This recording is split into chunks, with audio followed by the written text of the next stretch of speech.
सुप्रभात, राधे राधे। कैसे हैं आप लोग? आशा करती हूँ आप सब लोग बहुत अच्छे होंगे। तो स्वागत है आप लोगों का मेरे फिटनेस क्लब में। तो आज का जो मेरा सेशन है वो स्पेशली सेशन है पाइल्स को लेकर के।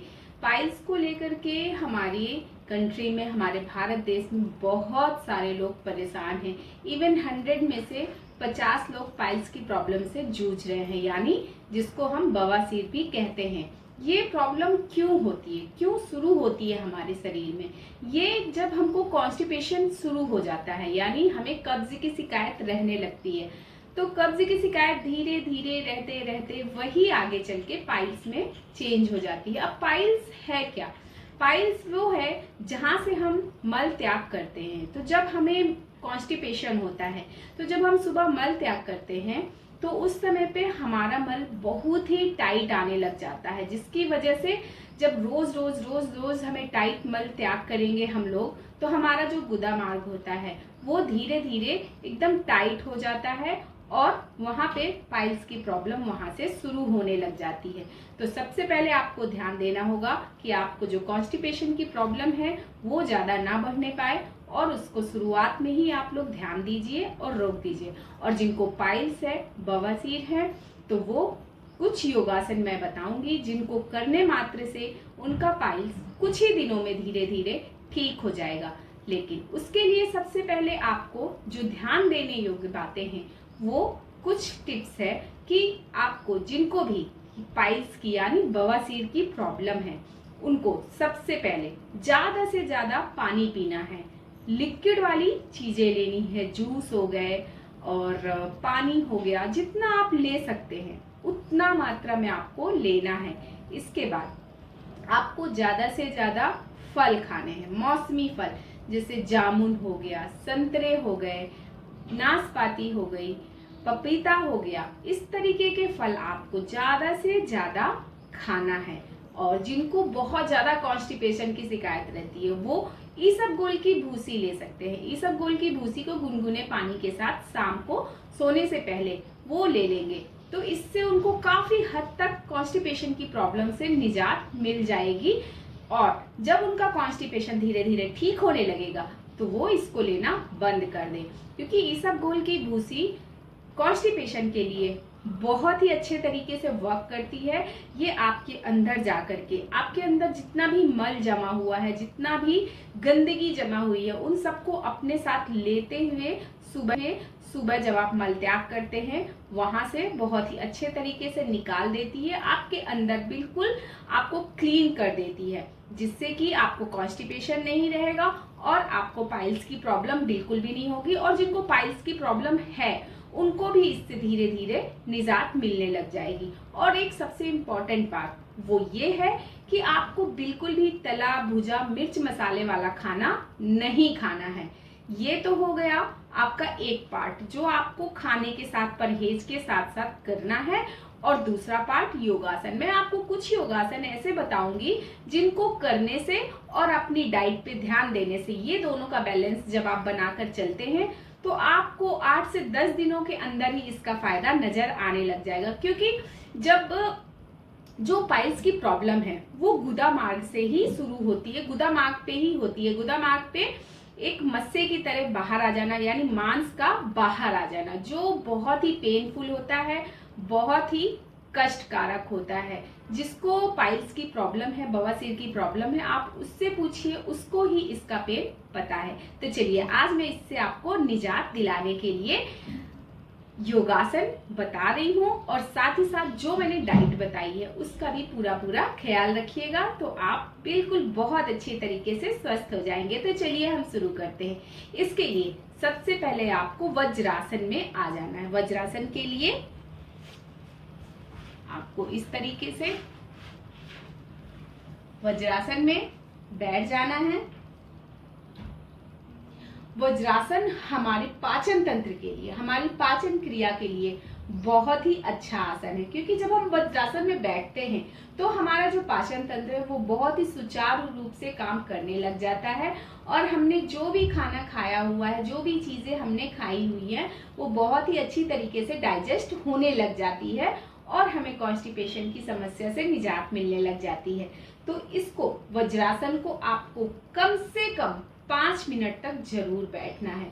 शुरुआत में जो बिगनर्स हैं वो शायद नहीं बैठ पाएंगे, लेकिन जब वो धीरे धीरे इसका प्रैक्टिस करते रहेंगे तो वो 7 से 8 दिन के अंदर अंदर बहुत आराम से, बहुत ही अच्छे तरीके से वज्रासन में बैठने लग जाएंगे।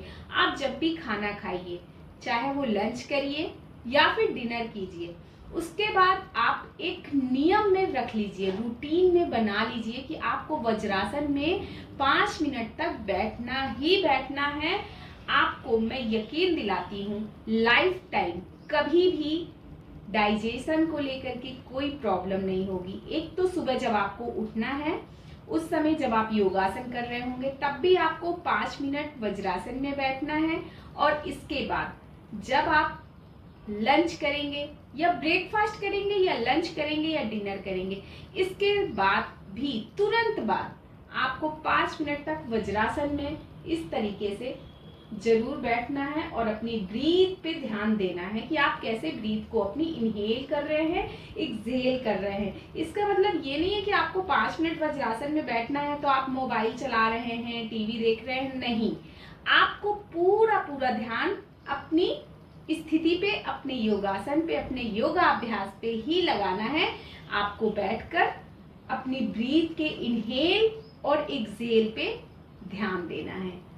तो जब इसका आपका 5 मिनट कंप्लीट हो जाएगा, देन इसके बाद आपको मलासन में बैठना है। मलासन के लिए आपको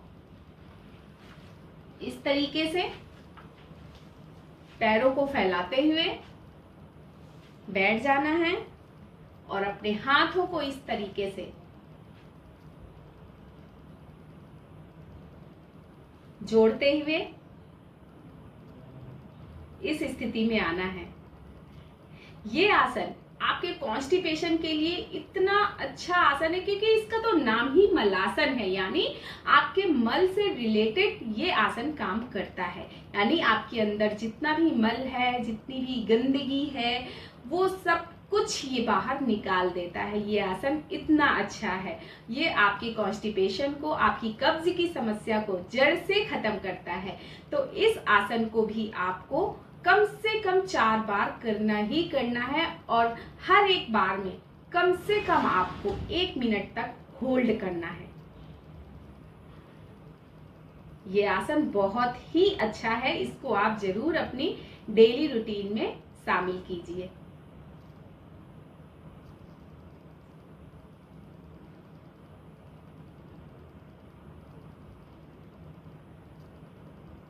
तो चलिए इसके बाद हम चलते हैं अपने अगले आसन की तरफ। तो इसके बाद जो हमारा अगला आसन है वो है सुप्त पादांगुष्ठ आसन।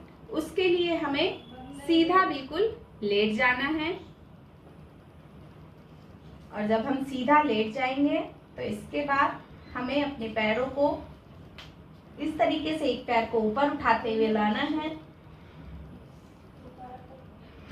अब चूंकि इस आसन का नाम है सुप्त पादांगुष्ठ, यानी सुप्त यानी लेटे हुए, पादांगुष्ठ यानी पैर का अंगूठा, हमें अपने पैरों को ऊपर लाते हुए इस तरीके से स्ट्रेट रखना है, कहीं से भी फोल्ड नहीं होने देना है और अपने एक पैर को बिल्कुल स्ट्रेट रखना है। और इस मुद्रा में आपको कम से कम 1 मिनट तक रहना है। जो बिगनर्स हैं शायद वो अपने हाथों से पैर के अंगूठे को नहीं पकड़ पाएंगे, तो कोई बात नहीं, धीरे धीरे जब वो रेगुलर इसका अभ्यास करते रहेंगे तो वो 7 से 8 दिन के अंदर अंदर इसको बहुत आसानी से पकड़ने लग जाएंगे। ये आसन भी हमारे कॉन्स्टिपेशन के लिए, कब्ज के लिए बहुत ही अच्छा आसन है। इसको आप जब रोज रोज अपनी लाइफ में शामिल करेंगे तो आपको इसका बेनिफिट 2 से 4 दिन के अंदर अंदर ही मिलने लग जाएगा।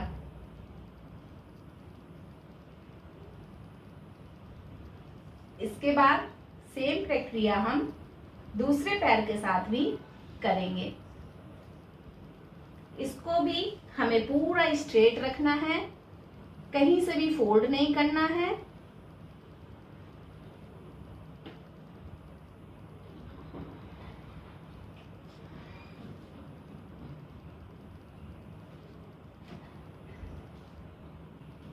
इसके बाद अब हम बिल्कुल धीरे धीरे आराम से नीचे की ओर आ जाएंगे और यहीं से हम चलेंगे अपने अगले आसन की तरफ। अगले आसन के लिए हम सेम इसी तरह लेटे रहेंगे। उसका नाम है पवन मुक्तासन। पवन मुक्तासन हमारे कॉन्स्टिपेशन के लिए, हमारे कब्ज के लिए एक बहुत ही अच्छा आसन है। इसको अगर आप रोज रोज अपनी लाइफ में शामिल करते हैं तो आपको कॉन्स्टिपेशन की समस्या से पूरी तरीके से निजात मिल सकती है। पवन मुक्तासन, एक तो इसका नाम ही पवन मुक्तासन है, यानी आपके अंदर जितनी भी वायु भरी हुई है, यानी जिसको आप गैस बोलते हैं, जितनी भी गैस प्रॉब्लम है, जिनको भी गैस्ट्रिक प्रॉब्लम है बहुत ज़्यादा, उनके लिए तो बहुत ही अच्छा आसन है। बहुत ही जल्दी इस आसन को करने से उनकी गैस रिलीज हो जाती है और उनको बहुत आराम फील हो जाता है। तो जिनको भी गैस्ट्रिक प्रॉब्लम है और जिनको भी कॉन्स्टिपेशन प्रॉब्लम है, उन सब के लिए ये आसन बहुत ही अच्छा है। और जब आपकी गैस्ट्रिक प्रॉब्लम और कॉन्स्टिपेशन प्रॉब्लम खत्म होगी तभी आपको पाइल्स की प्रॉब्लम से भी निजात मिलेगी। तो चलिए इसको हम करते हैं। इस तरीके से आपको अपने घुटनों से पैरों को बेंड करना है और ऊपर की ओर लाना है और इस तरीके से अपने पैरों को क्रॉस करते हुए हाथों से अपनी अपर बॉडी को उठाते हुए इस तरीके से आपको पवन मुक्तासन करना है। अब यहाँ पे आपको खुद को होल्ड करना है। कोई टाइमिंग नहीं है, आपके अंदर जितनी कैपेसिटी है, आप जितनी देर तक यहाँ पे खुद को होल्ड कर सकते हैं आप होल्ड कीजिए। देन इसके बाद नॉर्मल पोजीशन में आ जाइए। इसको भी कम से कम आप 5 बार जरूर कीजिए, जिससे कि आपको जो इसके लाभ हैं, जो इसके बेनिफिट हैं, आपको 1 से 2 दिन के अंदर अंदर ही फील होने लग जाएंगे, क्योंकि ये पवन मुक्तासन आपके लिए एक रामबाण का काम कर सकता है। तो चलिए एक बार हम इसको और कर लेते हैं।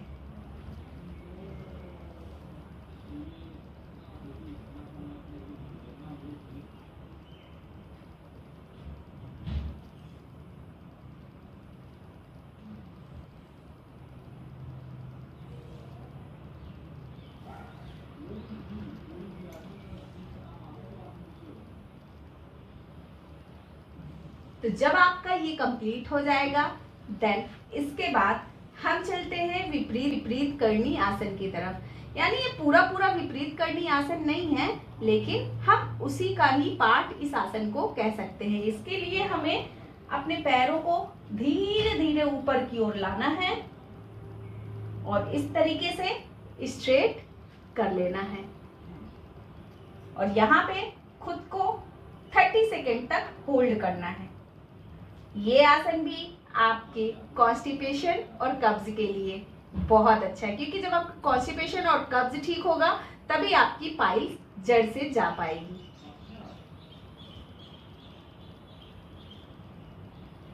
बहुत सारे लोग जो बिगिनर्स हैं वो शायद बिना सहारे के इस तरीके से स्ट्रेट अपने पैरों को नहीं कर पाएंगे, तो वो शुरुआत के 4 से 5 दिन वॉल की हेल्प ले सकते हैं, लेकिन जो कर सकते हैं वो बिना वॉल की हेल्प लिए भी करें और 4 से 5 दिन के अंदर ही वो आसानी से बिना वॉल के सहारे के भी करने लग जाएंगे। तो चलिए जब आपका ये कंप्लीट हो जाता है देन अपने पैरों को नीचे कर लीजिए और इस आसन को भी कम से कम आप डेली 5 बार जरूर कीजिए। इसके लाभ आपको मैं गारंटी देती हूँ 8 से 10 दिन के अंदर अंदर पूरे तरीके से मिल जाएगा। तो ये रहे मेरे सारे आसन आपकी पाइल्स यानी बवासीर की समस्या को जड़ से खत्म करने के लिए। अगर आप इनको डेली अपनी लाइफ में अपना लेते हैं और साथ में मैंने जो डाइट बताई है आपको, अगर उसको फॉलो करते हैं और साथ में ये योगासन फॉलो करते हैं, तो आप शायद अपनी लाइफ में पूरी तरीके से सुखी रह सकते हैं। तो आज के सेशन आपको कैसा लगा मुझे ज़रूर कमेंट्स करके बताइएगा कि मैं आपको इस बारे में कितनी हेल्प कर पाई, और आपके इससे रिलेटेड जो भी क्वेश्चंस होंगे मुझे कमेंट्स बॉक्स में ज़रूर बताइएगा, मैं उसके जवाब ज़रूर आप लोगों को दूंगी। तो चलिए फ्रेंड्स, आज का सेशन हम यहीं पे ख़त्म करते हैं, और यूं ही कामना करती रहूंगी कि आप हमेशा स्वस्थ रहें, मस्त रहें और यूं ही मुस्कुराते रहें। तो चलिए मिलते हैं अपने नेक्स्ट सेशन में, तब तक के लिए राधे राधे।